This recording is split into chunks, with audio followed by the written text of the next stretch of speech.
Halo semuanya, selamat datang kembali di Learning Journal hari ketiga Latsar CPNS BRIN tahun 2022.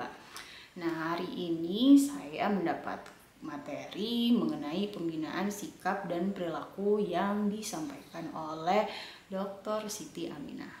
Hari ini cukup menarik karena materi ini terkait dengan bagaimana sih seorang ASN seharusnya bisa berperilaku dan faktor-faktor apa saja yang bisa membentuk perilaku seorang individu.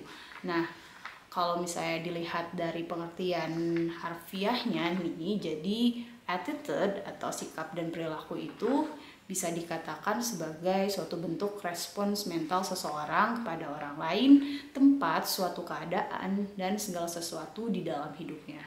Nah, attitude itu sendiri juga merupakan kombinasi dari reaksi atau respon kognitif atau kemampuan otak untuk berpikir, afektif atau berkaitan dengan perasaan dan emosi, dan juga aspek konatif atau tindakan atau respon berupa kecenderungan perilaku tertentu sesuai dengan dorongan hati. Nah, attitude seseorang juga sangat dipengaruhi oleh faktor-faktor internal dan eksternal yang berasal dari dalam atau luar dirinya. Faktor-faktor tersebut dapat berupa pengalaman pribadi, kemudian bisa juga berasal dari lembaga pendidikan dan lembaga agama.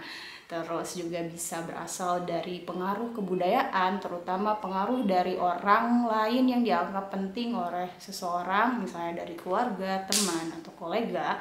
Kemudian juga bisa dipengaruhi oleh media massa, terutama dari buku atau bacaan berita atau yang kita baca dan dengar sehari-hari gitu.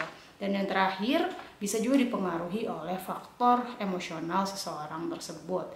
Nah, menariknya pada materi kali ini saya diminta untuk merenung, jadi berkontemplasi mengenai apa sih yang sudah kita rasakan selama ini. Apakah kita cukup mengenal diri kita dan apakah kita sudah berperilaku dengan baik gitu. Nah, setelah sesi merenung tersebut, saya diberi tugas untuk membuat narasi diri dan diberi 3 macam pertanyaan.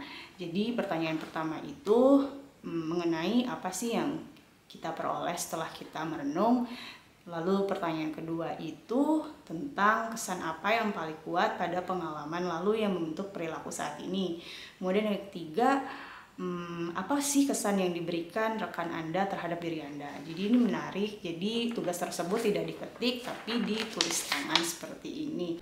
Oke, terima kasih sudah menonton Learning Journal saya hari ini. Semoga bermanfaat, sampai jumpa kembali.